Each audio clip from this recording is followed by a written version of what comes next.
Hi, my name's Logan, and today we're going to be talking about cell communication. And the first step that we're going to be talking about today is the G protein pathway. This G protein pathway is going to take place in the cell membrane. And it's going to start with what's known as a ligand. And the ligand is going to come and dock in what's known as the G protein receptor. And once this ligand comes and docks in the G protein receptor, it transmits a signal from another cell. And what the signal is saying is for the cell to do an action or something like that. And the ligand goes through the G protein receptor to the G protein itself, which is going to be down here. And this G protein is broken into three different parts. It's going to have your alpha particle and your beta and gamma particles. And this alpha particle right here is what's going to carry the phosphorylated GDP that's turned into now GTP to the protein, which is further down on the cell membrane. And this protein right here, for our purposes today, is going to be known as adenylyl cyclase. Now, once this alpha subunit of the G protein moves down and activates the adenylyl cyclase, what it's going to do is produce what's called cyclic AMP, or CAMP. Break this down for you. Cyclic cyclase. AMP, everyone knows what ATP is. It provides energy in processes like photosynthesis and cellular respiration. But AMP is two phosphates removed from that. The A comes from adenylyl, the M comes from monophosphate, and the P, phosphate. Now moving on, we're going to talk about the Tyrosine-Kinase pathway. And once again, this is going to be taking place in the cell membrane. But instead of just one receptor, these are going to have two monomer receptors.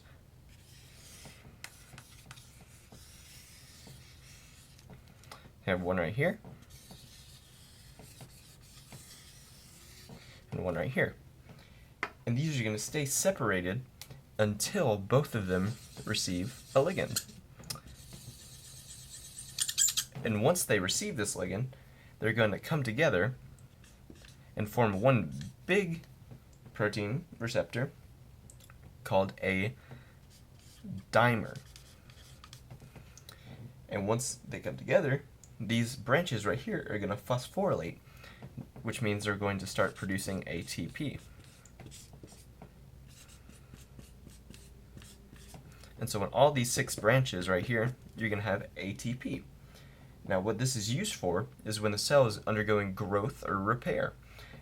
And so it's just going to dangle down into the cell and be readily available 6 ATPs right here for the cell to use in whatever process it needs. And what's vital in emergency repair is that multiple processes need to be going at the same time, so you're going to need this ATP abundance right here. Okay?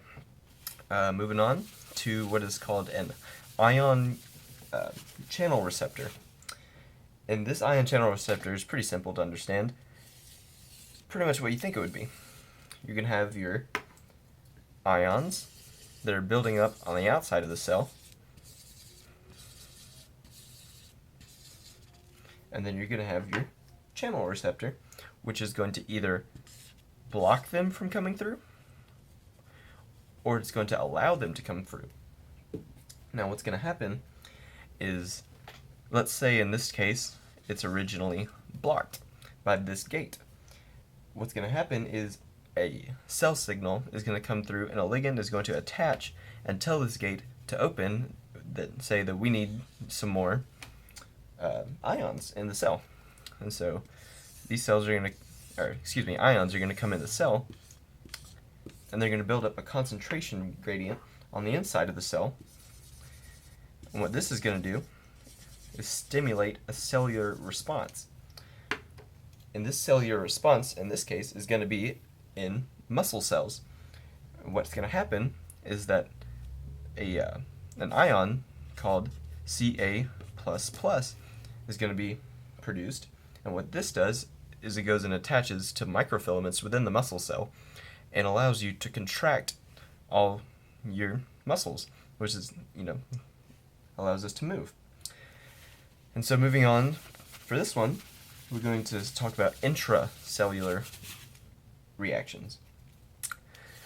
And once again, we'll stick with the same pattern and have cell membrane, but this time we're not going to have any receptor in the cell membrane. What we're going to have is a hormone out here. Let's call it human growth hormone, or HGH. And what that's going to do is it's going to diffuse passively through the phospholipid bilayer of the cell membrane. Once it does that, it's going to attach to what is called a hormone receptor. There's going to be this purple structure right here. And once it attaches to that, it's going to form what's called a hormone receptor complex. And what this hormone receptor complex does is it's going to move into the nucleus. And in the nucleus, once it moves in, it's going to stimulate the production of messenger RNA. And so what messenger RNA does, it's going to move out of the nucleus and go deliver the messages to whatever cells or cell structures that need to, in this case, grow with human growth hormone. So that pretty much covers today's lesson. It's cell communication. I hope this helped.